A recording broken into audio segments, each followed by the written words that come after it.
Welcome all of you, welcome everyone to our panel discussion. We are just going to take some time to talk a little bit about your guys' professional careers from your standpoints and from why you've been interested in them, any challenges that you face, and kind of thinking about how we can help the next generation come forward.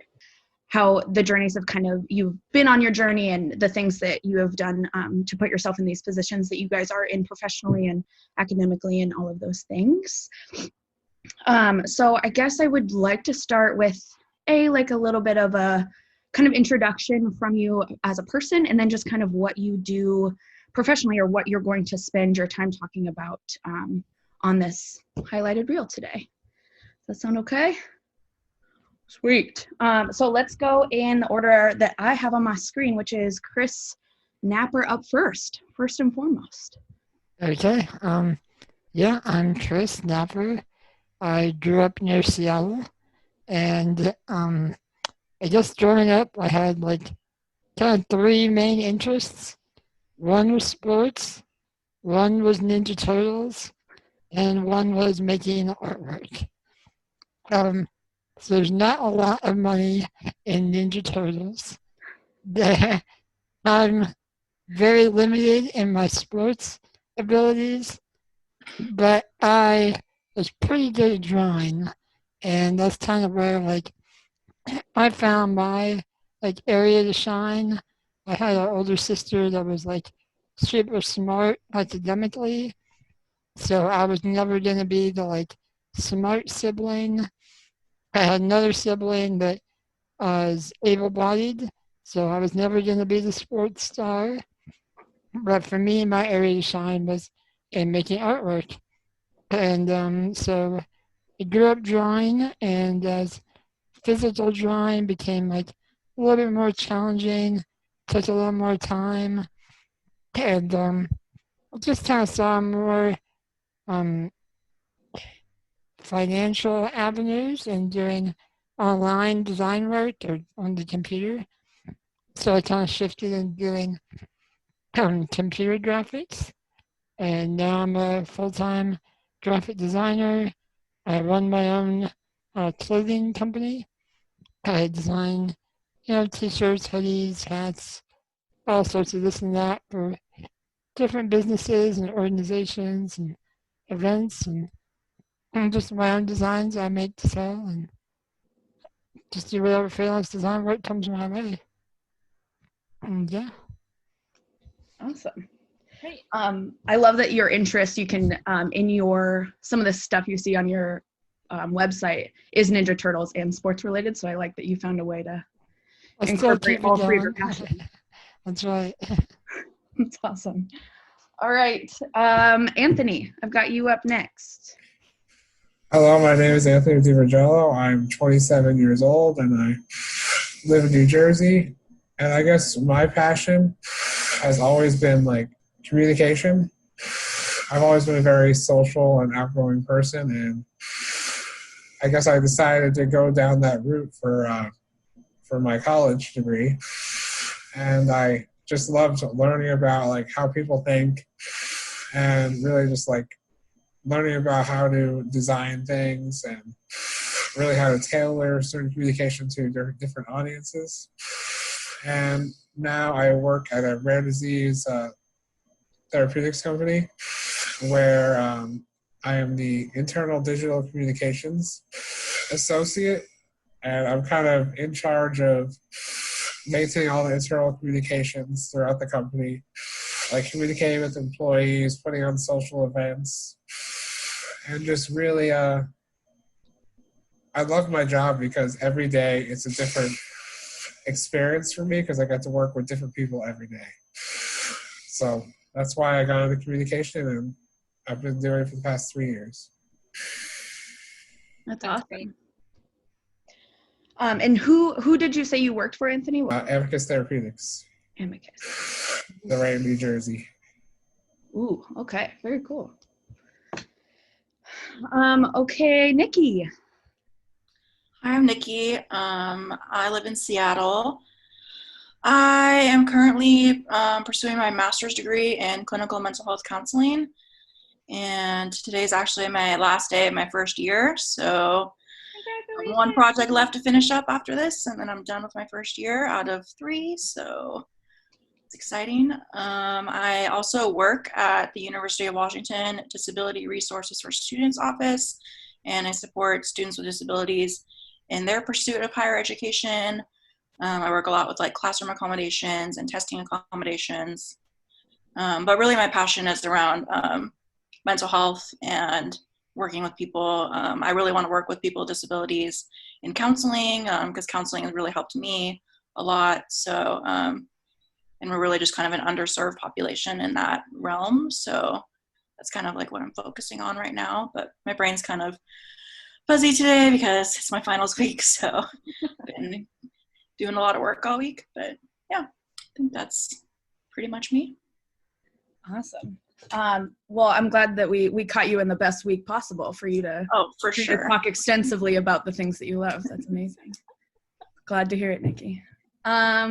Colin, good sir, you are up. Hi there, I'm Colin Werth. I'm 25 years old and I have Duchenne.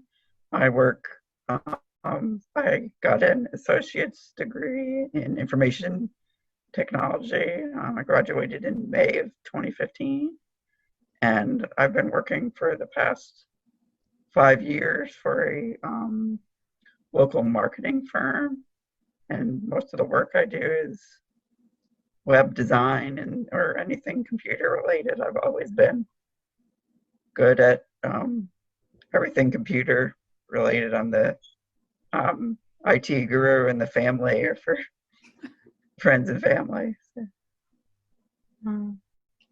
Awesome. Yeah, one of us, Colin. I am the worst at technology. The worst. Facebook is like, oh man, I cannot figure it out. Our extent, for sure. Thank you, Colin. Thanks so much. All right, and Eloise, finish us off. My name is Eloise. I am 20. I'm just turning 25 years old, and I am a high school science teacher. This is my very first year teaching, and last year I was just a teaching assistant for middle school, so that was a rough ride. I'm really happy to be in high school, and yeah, it's like my dream job. I went to school for elementary education, but I didn't realize how much I love teaching older kids. They're so funny, they're so passionate, they're so smart, and it's just really fun to work with high school kids. I miss teaching in person because that's a lot different than what we're doing now. Yeah, and I love my job, so I'm really happy. That's awesome. Awesome. Also glad, Eloise, that you brought up the kind of elephant in the room, COVID, because that's kind of where I wanted to go next, and just kind of hear from you guys in no particular order. How has that kind of impacted, I mean, obviously everyone's daily life, but your pursuit of, I mean, I know Eloise and Colin, you guys are big travelers. I know that, I mean, if you're working on campuses and trying to go to work, how has that impacted you guys?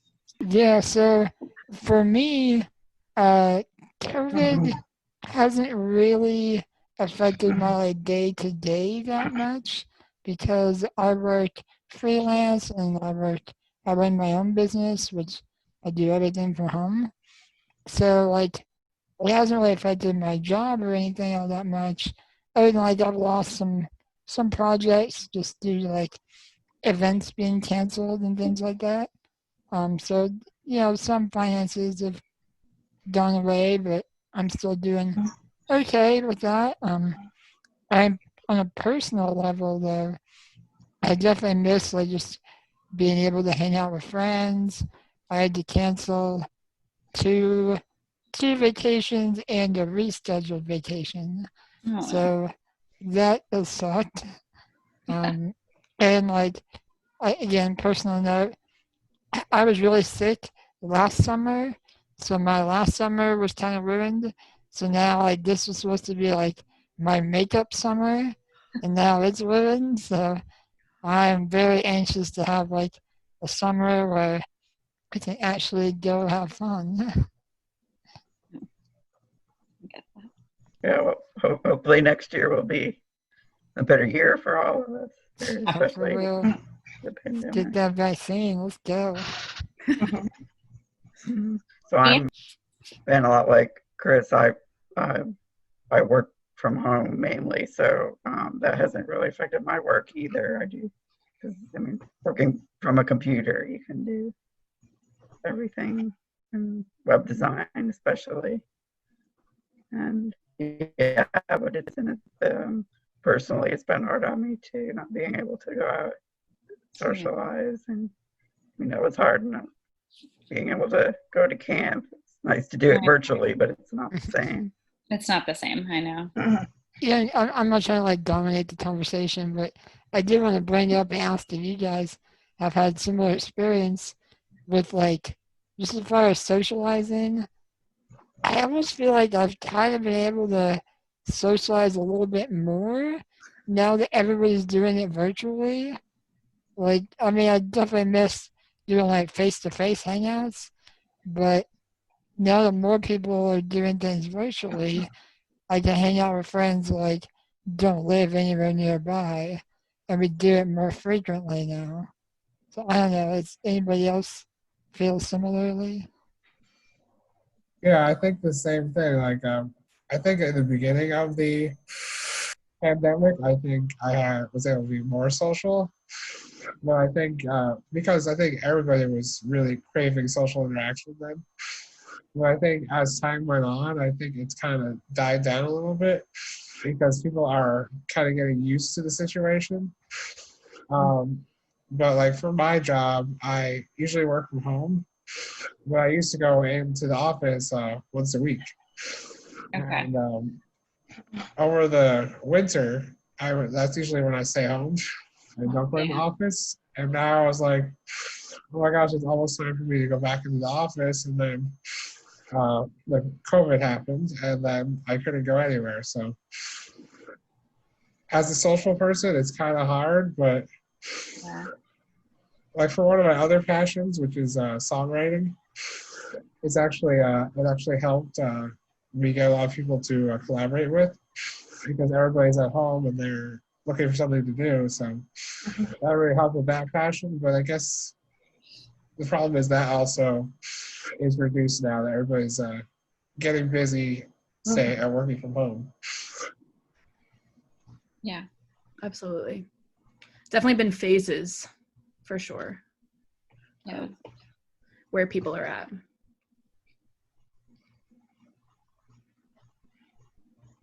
I can go. For me, everything was in person, school, work, and I was hustling and bustling through the city.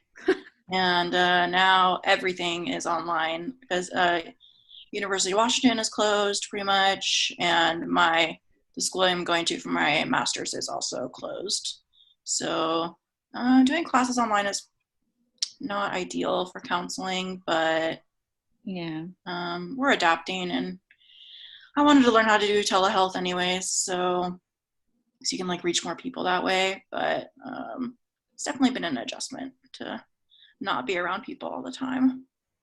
Yeah, for teaching, it's like really crazy how much.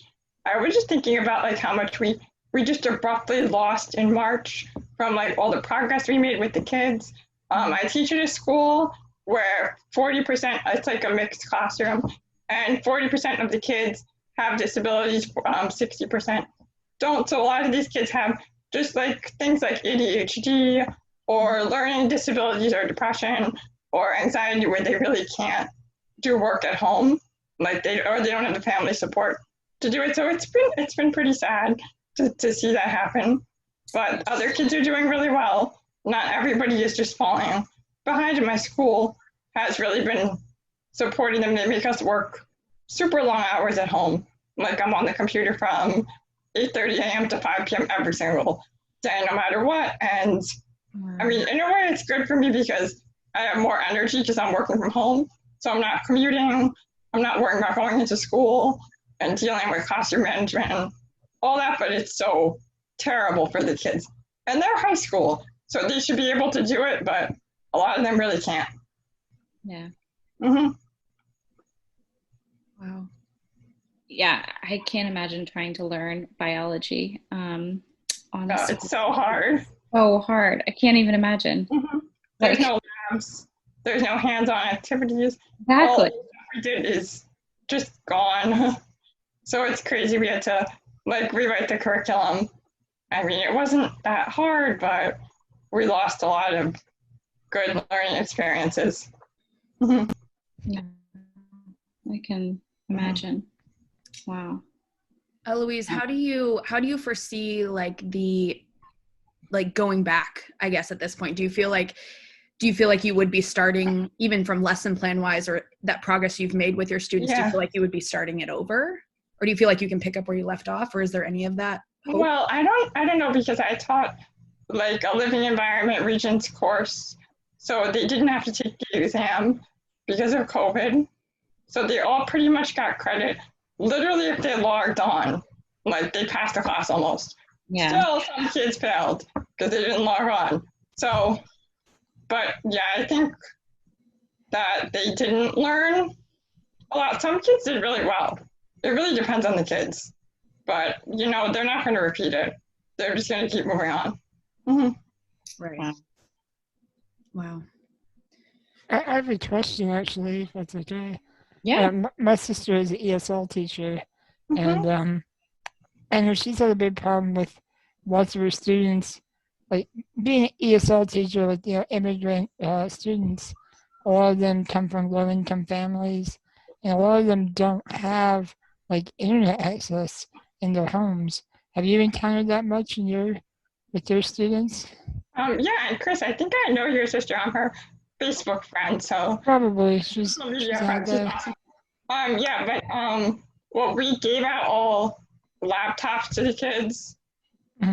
and most of them have internet. So because my school like gave everyone Chromebooks, Mhm. that wasn't really an excuse for them. But I really see more or less like just their families are at work or their families aren't checking in on them during the day, so they're just doing whatever they want during the day. And Yeah. it's really hard to reel them back in when this is all over. I'm nervous about that. Oh, I know I did online classes, just a Mhm. couple of them in college, and I screwed those up so bad. There's no way I could do my entire high school course Yeah, online. I don't have the self-discipline to do definitely. that. Yeah, they do not have the self-discipline to do Yeah. this. I don't know many people that do, so I don't blame them. Mhm. Right. It's a lot of responsibility right off the top. Yeah. Yeah, I have a question as well. Like, when and if the kids go back, you're more high risk. Like, what are your plans? Mhm. Like, do you plan on going back with them? Wow, that's a good question. I had COVID in March. My whole family had it, and we were all really mild. Like none of us got very sick. My parents were sicker than me. It was like a mild flu. I was done with it within a week. So I'm not that nervous.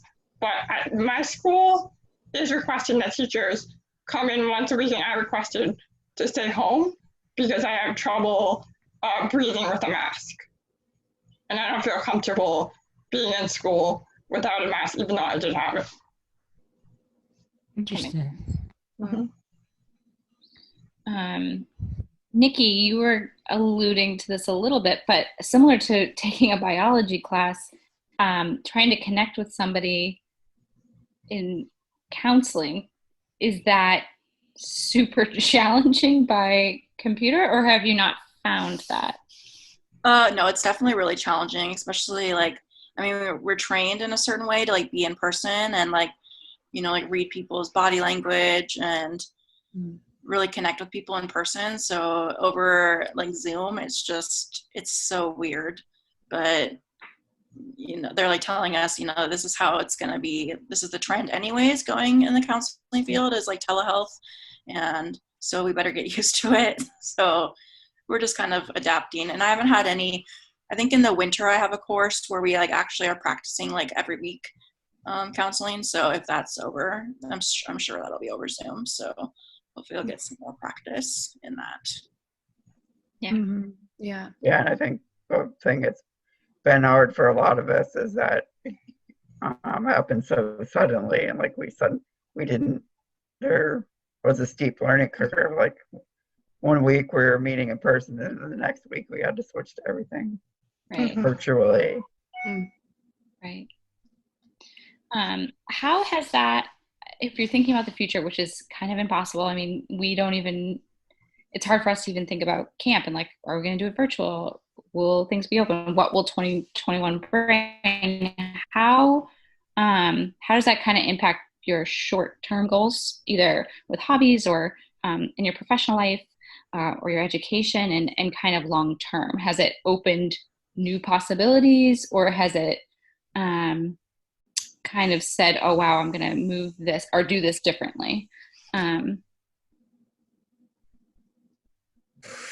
Well, for me, one thing that kind of opened up is because everything's virtual.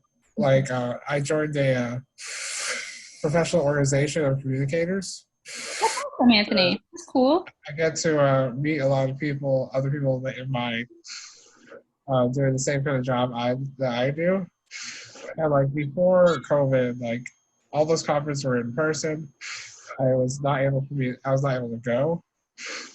I also related to like virtual, like Niki mentioned telehealth, and I think that's kind of been the best thing for me is that I'm able to meet with my doctors virtually instead of having to take the trek out to the hospital to and like even not during a pandemic, you're putting yourself at risk by going to the hospital. Absolutely, yeah, of course, that makes sense. So I think those are two good things, that things are becoming more virtual, but I hope that after all this is over that there's still virtual options. Yeah, I think that's a really good point, because I think now everyone is realizing there's so much we can do virtually, right? Who thought you could throw a summer camp dance on Zoom, but you can. So it's pretty amazing. Anyone else? Kind of along those same lines, one thing I've enjoyed, well, I used to always enjoy going to concerts and stuff. Some of them are kind of hard to get to just for like transportation purposes. Like if I have to have somebody drive me, it's late at night, and with like accessible public transportation, be it access, the little short buses, whatever, they usually have a cutoff time. So I might be able to get to the show, but then I gotta get a ride home or whatever. Right. But during the pandemic, a lot of my favorite artists have been doing virtual concerts, so I can like tune in online or put it up on my TV and just watch the show from home. It's like that's been super convenient for me. So I kind of hope that continues, that they live stream their shows more. But yeah, well, like you're saying, I've canceled vacations. I canceled a vacation that was supposed to happen in March. We rescheduled it for September, thinking this wouldn't last this long, and boy, were we wrong. So we had to cancel the rescheduled vacation, and now we're putting it off till next year and hoping for the best. But where is the vacation? Well, that one was going to Vegas. I do an annual Vegas trip with a group of my friends, except for this year now. And then I had another trip planned to go to Disney World for the Cure SMA conference. Yeah. Which I've never been to that before. This was supposed to be my first time. So I had all my tickets booked, all the park tickets, everything planned. We're super psyched. And then this happened and canceled. But I hope they do it again next year, so we'll see. But it sounds like you're kind of sticking with it, right? Like, still distance, right? Like, yeah, if the world will open back up, I'll get back into it. But yeah. Absolutely. Yeah, I feel like these virtual opportunities, it's just way more normal. Whereas like if you would have asked me last summer if, I would get on a weekend call with some friends to meet up, it probably wouldn't have done it. It just would have been like, what are we going to do on a Zoom call? Whereas like now it's like, yeah, I'm there every weekend. Or we do dances on Zoom. So it just feels like overall the normalcy is there, whereas it wasn't before.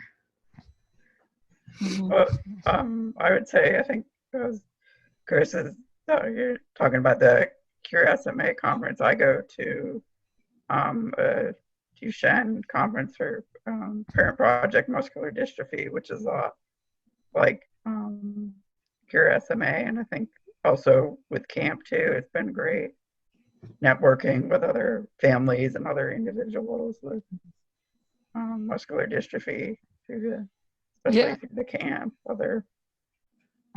Yeah, it was Well, true. Like something even though they canceled the like in-person conference, they did do like a virtual conference sort of thing. So I still got to like meet a lot of people from the community. I know a lot of them have been going for years, so like they all know each other. But it was cool to meet them, and like hopefully we can all meet in person someday. But yeah, it was yeah, cool they just did a virtual conference as well, and I was part of that. Yeah, Actually did some presentations.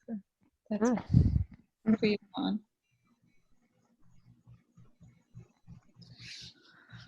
Ladies, how do you think it's impacted your goals?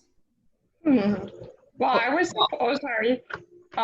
supposed to go to we were supposed to go to Iceland, me and my parents in August, so we're not obviously doing that. We're literally banned from the country. And then we were supposed to go to New Orleans in April. So yeah, my family, we're big travelers, so that has kind of stopped us. But I mean, I've been really enjoying like just going to parks around my house and discovering new trails, and I've been spending a lot of time outside and going to places that are closer that I usually don't get to go to. So I've been having like a great summer, even though all my trips were canceled. I mean, but it's sort of a new viewpoint about discovering what's local and what's around you. Mm-hmm. Absolutely. Absolutely. Classic silver lining. I love it.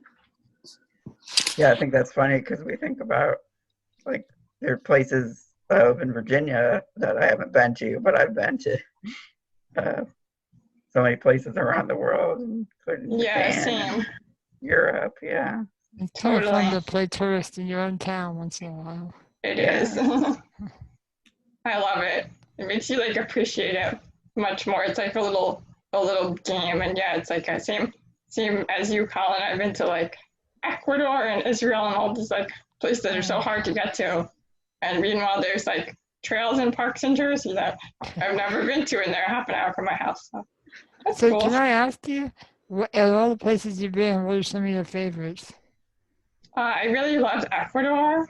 Okay. I like the farther and harder to get to and weirder the places, the more I like it. So I love the Middle East, and I love Turkey. I love Ecuador, all those places. But I've never been to Japan. That sounds so cool.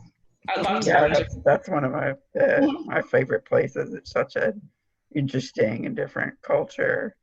All the temples and the ancient culture, and then the mixture of modern culture. It's just very interesting. Yeah, that's so high on my bucket list. Super Very cool. Mm-hmm. How was the accessibility in Ecuador? Well, I travel with like a fold-up manual chair, so I don't worry too much about like a few steps and cobblestones. But I mean, it was okay. It was not great, but it was reasonable. It was not really doable in a power wheelchair, but if you brought like a manual travel chair, you could definitely do it. Mm-hmm. Yeah, I went to Costa Rica a few years ago. Oh, me too. I love it. Yeah, it's so beautiful. Yeah. I did the same thing. I took a manual chair, and that I could be, dragged up flights of stairs and through the sand and all sorts of places. Yeah, the manual chair makes a big difference, and especially different countries that don't have ADA, they can have steps wherever they want. So I wouldn't really travel anywhere outside the US with a power chair, but that's just my personal choice. Yeah, I Yeah, feel there very are. similar. And there are some places that are better than others. Actually, we went to Barcelona back in December, and that's a very accessible place. I've heard really It is. great things about Spain and their It is so accessible. accessibility. It's like top of my travel bucket list. Yeah. Japan is as well, especially Cool. they have an aging elderly population. It's very large, so they're thinking about that. But it's great for me as well. Niki or Anthony, are there places that you guys have traveled to that you think highly in regard to experiences? I've been to like Hawaii, but Oh, like, that's I mean, it's accessible because it's tropical, but they also have ADA, so it's accessible. Vegas is really accessible too.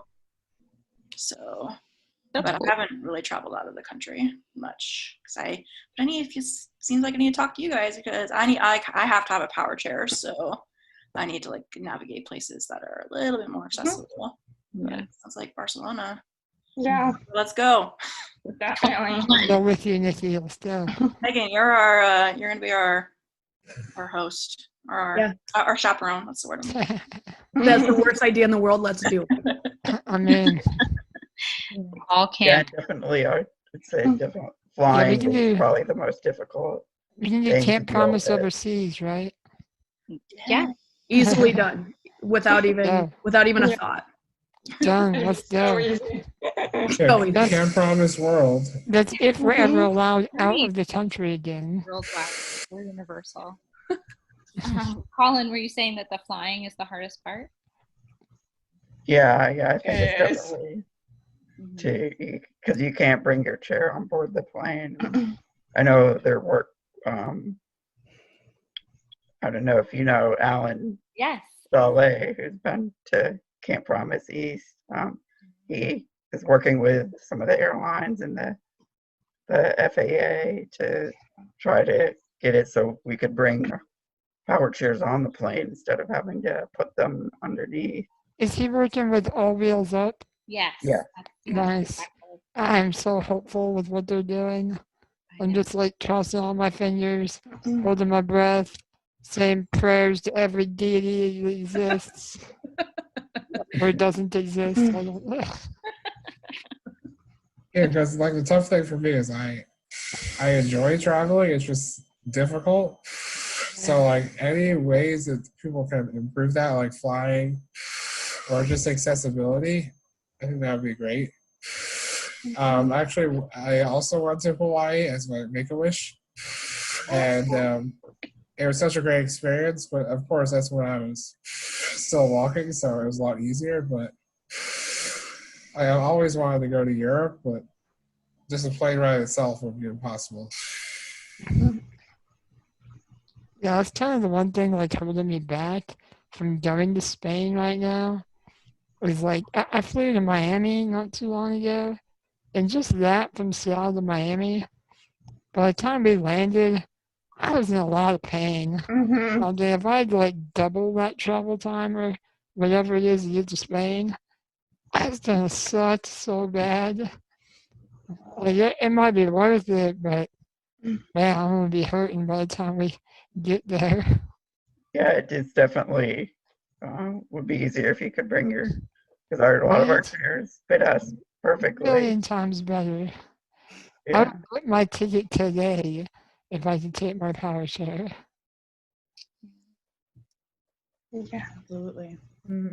Yeah, and I think one of the things you probably could do is I think some people take their wheelchair cushion and put it in the airplane seats, or at least you're not sitting on the uncomfortable. Yeah, it helps. Like I still like to be able to tilt, recline, just adjust, like get comfortable with an airplane seat. It's not gonna do all that. But, yeah, especially if some airlines and they try to pack in as many people as possible. I always end up with my face in the backrest of the chair in front of me. they kind of sit forward. And I have short legs, so I can't like slide back in the seat. Mm-hmm. It's just the worst. Yeah, it would be easier if you could fly the nice, comfy business Right. class, but Yeah. Yeah, I it's was gonna get really expensive. rich so I can get rid of those first class seats, like lie down, they have like walls around it, your own private shower. Yeah. Never had that experience, but Have you seen something like this, Napper, and everyone we're Oh just yeah, doing it, or yeah, this is it. So like the Emirates or however it's pronounced, yes.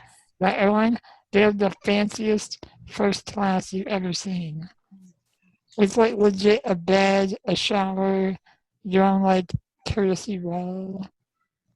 They have like gift bags for you with all sorts of luxury items in it. You can get caviar and champagne. It's super fancy. guys, this sounds like Delta business. This is Sounds like JetBlue. It's pretty exactly- baseline. This sounds I think there's a baseline thing. Spirit Airlines. Frontier 99 flight. You guys have been talking about accessibility with travel. Talk to me about how you kind of navigated that in your professional higher education or hobbies. How do you navigate the accessibility piece? If there's something that comes to mind where there was an issue and maybe you found a way to solve it, or it's something that's still ongoing for you. How have you kind of navigated that? Well, I think I would say like what Niki is doing, the disability services department, that was really helpful for me. I actually went to community college, local community college. It's like half an hour away from where I live, but they were really helpful with that, making accommodations. That really makes a difference, and just make sure to be an advocate for yourself. And I guess for me, it wasn't really accessibility. It was really just like finding a company that would look at me for my abilities rather than my disability. And I guess for like 2 years or so, I was trying to like find a job. I'd get an interview. They would say they wanted to hire me. And then I wouldn't hear from them for a few months. And then I was just trying to go on to the next one. And I guess really what I had to do was really not give up and just like find the right company for me. Because right out there, there's not many companies out there that will hire people with disabilities. And they don't go outright and say it, but they find other ways to get around it. So that's why I'm glad I found the job I'm at, because they're accepting and they gave me a chance. I love it there. That's great. Yeah, and I was lucky enough to, I really found out about where I work from word of mouth, and it just happened to be right after I graduated. So I graduated in May and started my work in around this time, around end of August, early September. But I was lucky that the business, my boss was just starting up the business, and yeah, I think that's been good knowing her since the beginning, and also just working for a small business. Definitely be personal relationships instead of being at like a large business and being one of like 5,000 people. So it's more personal, and you get to interact and things can be more flexible to your needs. Yeah, I had really similar experiences to both of you. After I graduated my bachelor's degree, it took me about 2 years to get the job I have now. And it was just, like a lot of discrimination. I didn't have any job experience, so companies were really nervous about working with me. even though, you know, I had like accessible technology available to make things work. But I really I never thought I would work in disability services. But I just had a friend one day say that they were hiring and I should apply, and I got the job, and here I am 3 years later, still doing it. But Do you like it? yeah, I liked it a lot more in person because I really like interacting like with students and Right. being around them, and now I'm not really doing that. But that's what made me want to pursue my master's, is I just want to work more with like one-on-one with people versus in like a system.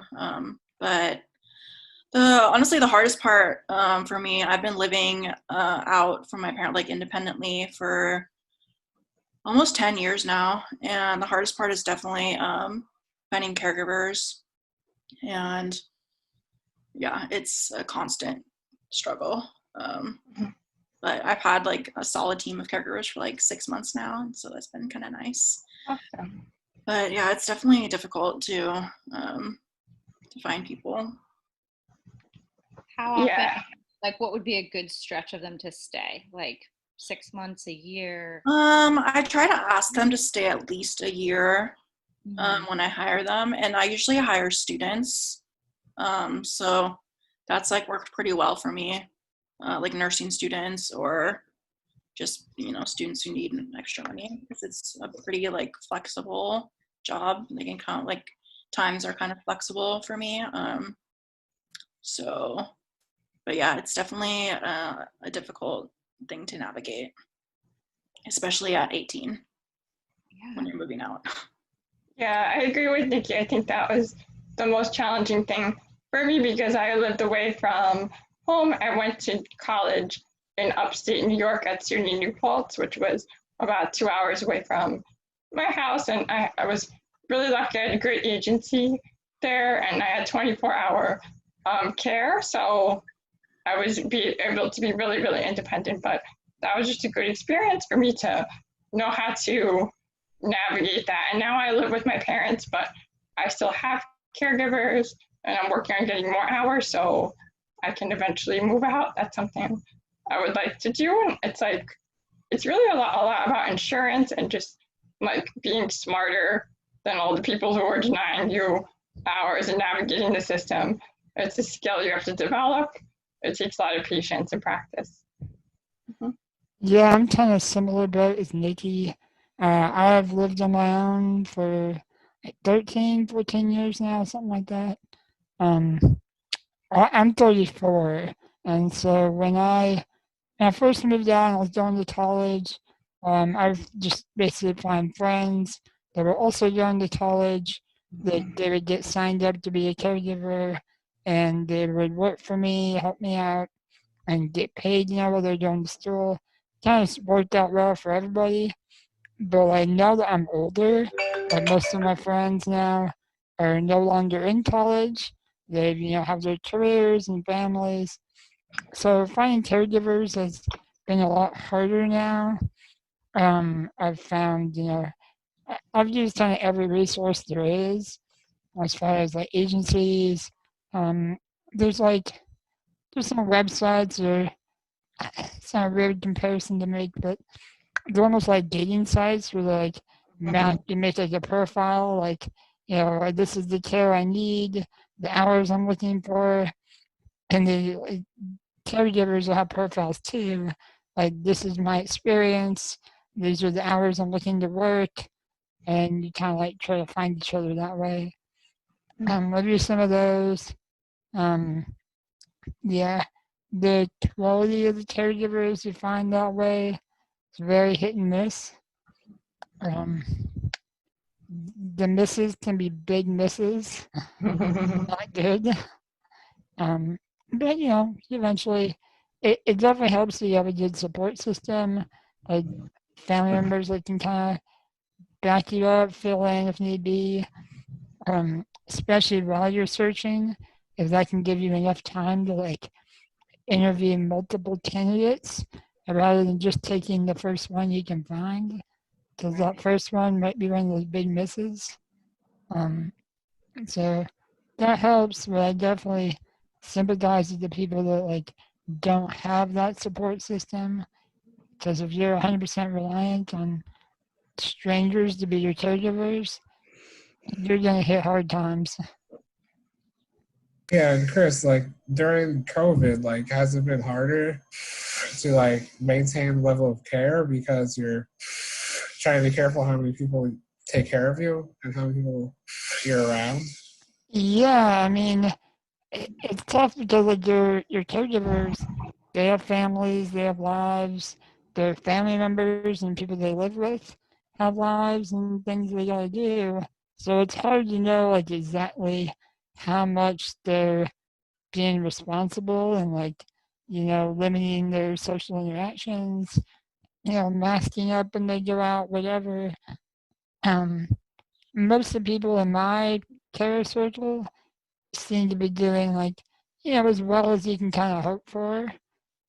Fortunately, none of us have had any personal, outbreaks or anything. Um, Knock on wood, but it's definitely a risk.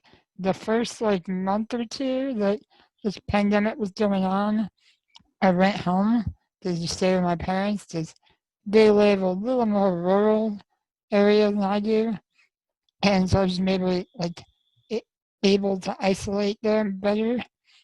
But after like a month or two, I was so sick of it. Like I had to get back to my own life.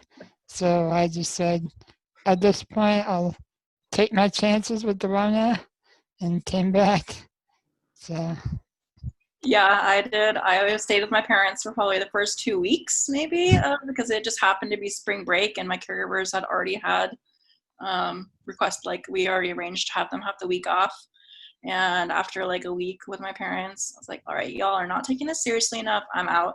And I came back to my apartment. But I've just been having my caregivers wear masks, and I didn't start with that, but as like things have lifted and people are going out more, I've just had them been all wearing masks and just washing their hands a lot, cleaning a lot. But there's no way I can move back with my parents, so take the risk.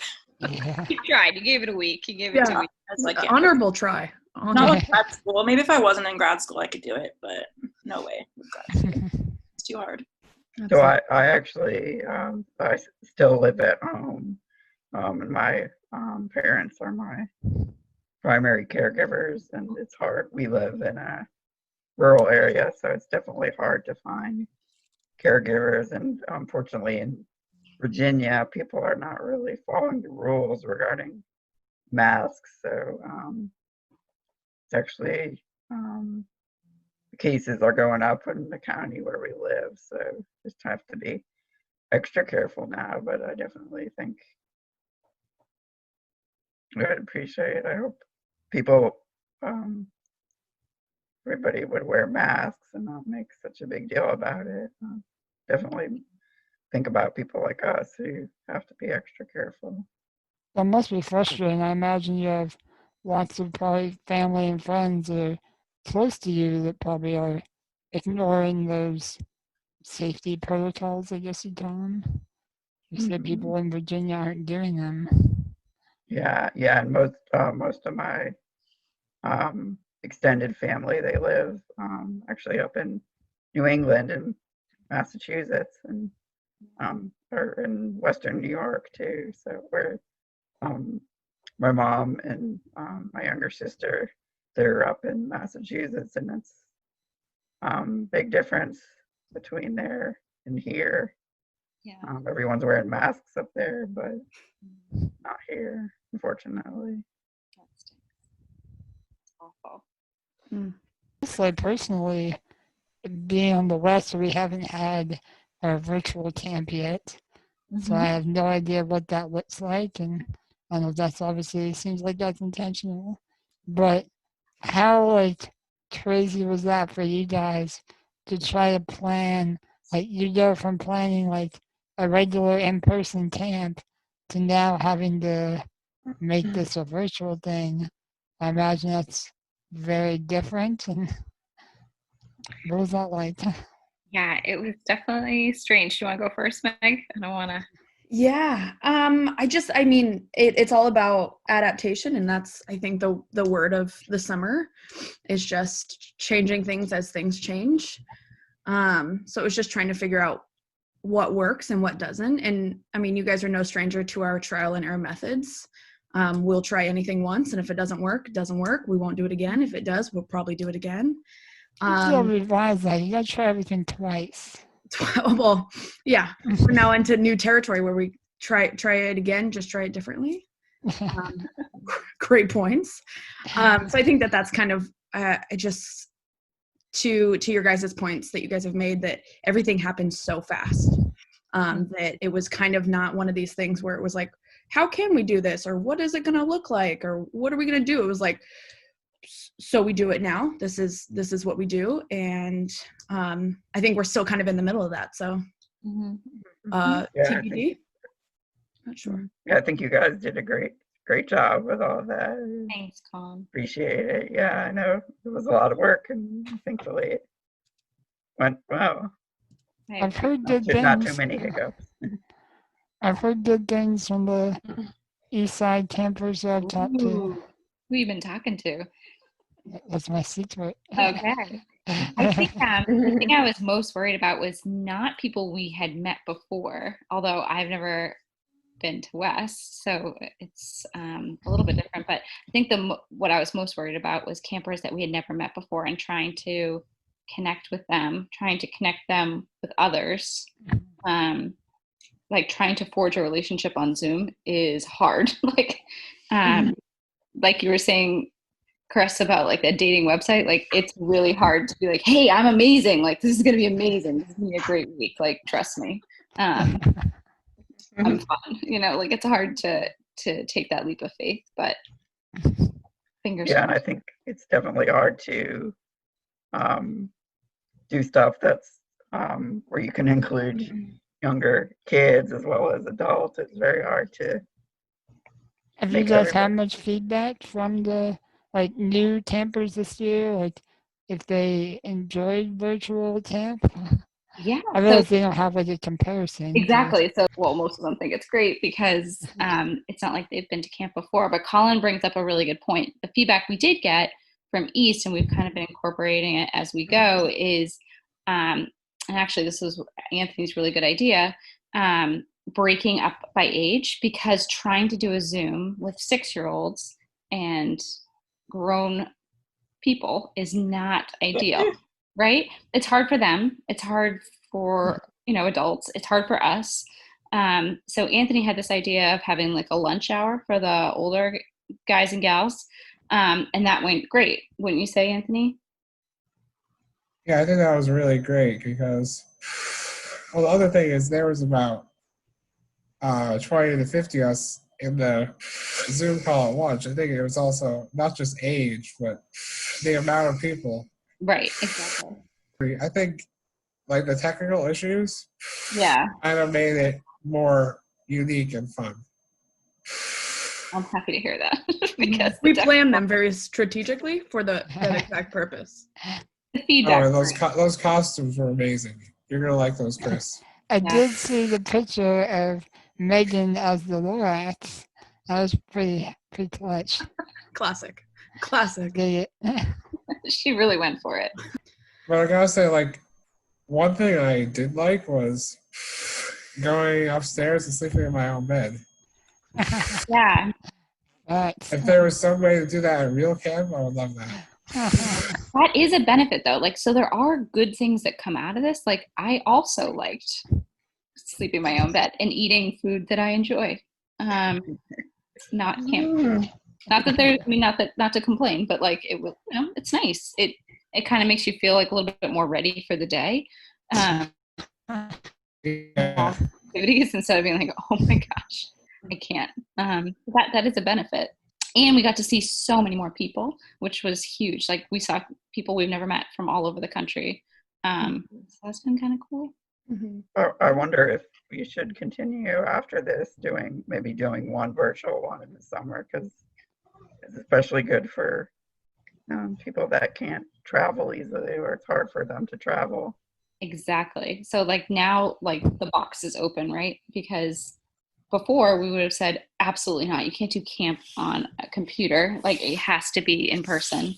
That's all the magic. But it's not necessarily true. Like, you could do, and it's not bad.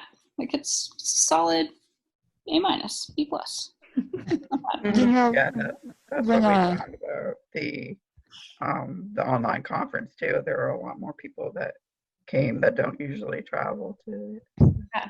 So incorporating those options. Yeah. when it was first announced, like in-person camp was canceled, but they're going to do a virtual camp. I was curious if it was going to be like one camp for like all 3 camps combined, or if it was going to be divided up. Is there any like plans or thoughts as to like doing a mixed camp? Like just personally, I think it might be kind of cool to be able to meet and get to know some of the people from the other camps. But I realize that's a lot of people. It'll probably be Yeah. difficult. Yeah. I think we got to see a little bit of that when we were doing the activities and stuff outside of the camp week, like in April and May, and then the few that we did like in July. Seeing a little bit of that, like kind of cross camps pollination and how cool that could be. So I think that there's definitely room for opportunity. I mean, all of this feels like a launching pad, right? Sure. All of this feels like to Shannon's point, the box is open. There's a lot of different directions and things we can do with this now, knowing that this is possible and that we can make it its own form of community and some form of getting together. Absolutely. So do you think like virtual camp like surpassed your expectations? If you set the bar really low to begin with, you're always exceeding expectations. Yes, Kris. That's Yes. the formula for success. That's true. What would you say, Shan? I was going to say, like, one of my bars was kind of on the lower side in terms of, like, I just hope someone shows up, anybody, and wants to do this. So, I mean, that was, like, a very big concern that maybe people would be zoomed out, maybe, it didn't sound interesting to them, the technology, but those things were easily kind of addressed, and it wasn't as big of an issue as I thought. Sure. What do you think? How do you think that organizations like us can kind of help campers or just young adults in the world pursue their goals? Doesn't have to be higher education, doesn't have to be professional, but like, what are we doing that's okay or good? And then what could we where do you need more? If that makes sense. Well, I think it's great that you are including there's no age limit, so it's especially good for the younger kids to be able to see us, and empowers them to see that you can be successful and achieve goals in life, even though you think being young with a disability can be daunting, but it's definitely doable. And I think, definitely just having adults like us there as mentors is very helpful. Yeah, I think for me, it's a chance to step out of your comfort zone and try new things. Like almost everything the camp stands for is things that will teach us in the future, like how to not give up when we're trying to find a job or pursue our interests. And like at camp, we have that whole board of if you try something new, you get to go up on the board. And I think that that's an amazing thing, because I think a lot of the campers, if they were at home, they probably wouldn't do half the things they are able to do at camp, or they wouldn't feel comfortable doing it. But I think you have that support system of all the other campers and counselors that maybe they don't have that same level of support at home. So it really, for me, it kind of helped me break out of my shell and be more social. I think, and I went to MDA camp when I was younger, and that definitely helped me to see and be around others that have similar experiences. It's nice to be with a group of people that look around the fact that you have a disability. It's just we treat each other like we're equals, and that disability doesn't really mean make us different. Right.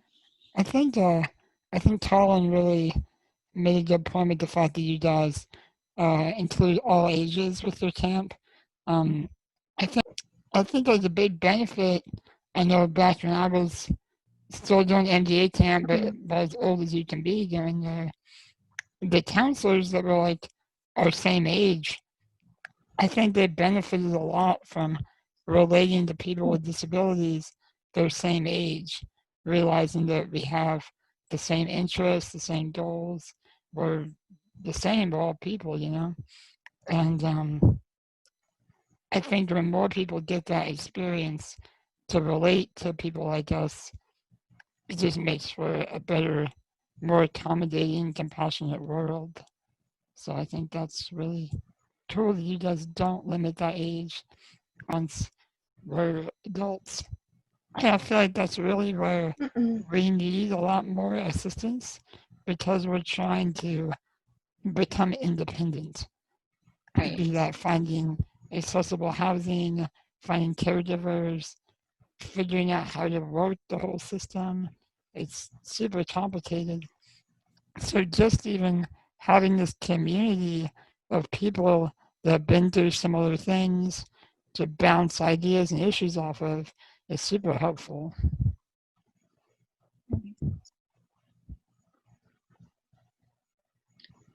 What could we be doing more of? Are there topics that are like, oh gosh, we need more? You mentioned accessible housing. Where do you need the support, do you think? Or maybe not you personally, but friends or other people that you know from camp or what have you? Like, what are the needs, would you say?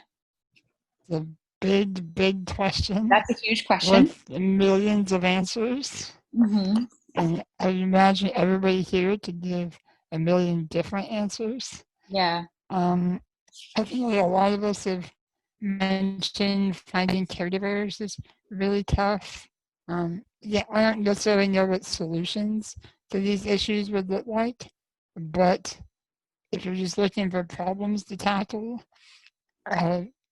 finding care is very difficult. Finding accessible housing is very difficult. There isn't really like, when you're looking for an apartment or something, you can just go on to, apartments.com or whatever and see what's available. There's no sort of resource that tells you what their accessibility features are or if they even have any. So you have to literally like go to and look at every place you potentially might move to, which is exhausting. Yeah, that's insane. That's a lot. Yeah.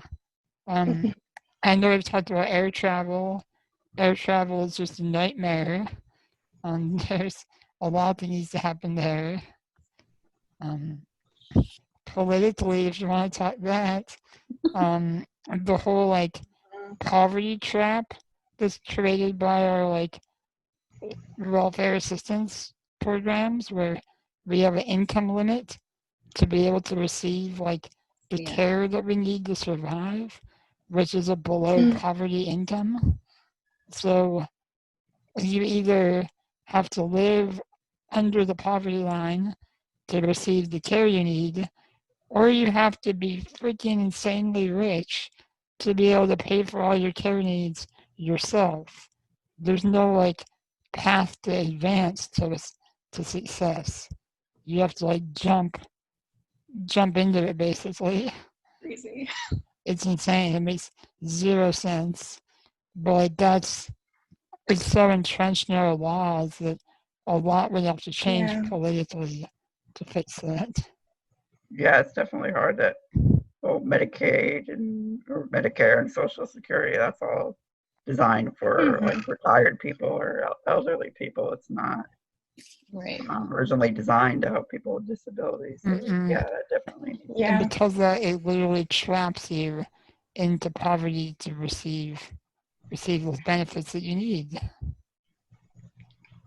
Yeah, I agree with everything you guys are saying, that most of the problems that we're talking about are systemic and they're societal, and there's but I think the thing that this foundation is doing just by allowing adults to go to camp and not having an age limit is it's connecting people. And I think that's really important for kids to see that there are older people who are disability advocates. And even now, I'm just finding out that there's all these people doing amazing work who I never even knew about. And I think that's important because there's power in uniting us all, right? And then we can have more of a say in what goes on. Amen. Like we've all said, like the counselors get so much out of it as well. They do, yes. And I think like what you guys are doing, all of you that go to camp are bringing that inclusive and accepting atmosphere into the rest of the work that they do and the rest of their lives. So if there's some way to like bring the lessons of camp and kind of like package them up and be able to share that with the rest of the world, some way to do that. I'm not sure how to do it, but I think there's a lot we can share with the other people around the world that might not even know someone with disability. I think it's definitely important in this. It seems like there's a lot of bad stuff going on in the world, and it's definitely good to see empowering and positive stuff. We certainly need more of that, dwell on positives instead of looking at all the negatives. And I think a lot of people don't think about that. And I mean, living with a disability, you realize how the importance of making the best of your life and not making a positive impact on the world. And I think it's cool you guys are doing things like this. I think using our voices to kind of guide the conversation is, I appreciate that. I do. Would you guys be open to kind of keeping this forum essentially open, where if we do get questions that we can kind of send them your way? And yeah. Thank you guys so much just for taking the time and being on this panel with us today. Thanks, guys. This is really cool. I had a good time. I just like chit chatting away. We'll be in touch. Yeah, I hope to talk to you. I appreciate you guys setting this up. Bye. Yes. Bye, guys. Thanks, guys. Thank you. Thank you. Bye. Talk to you soon. See you soon.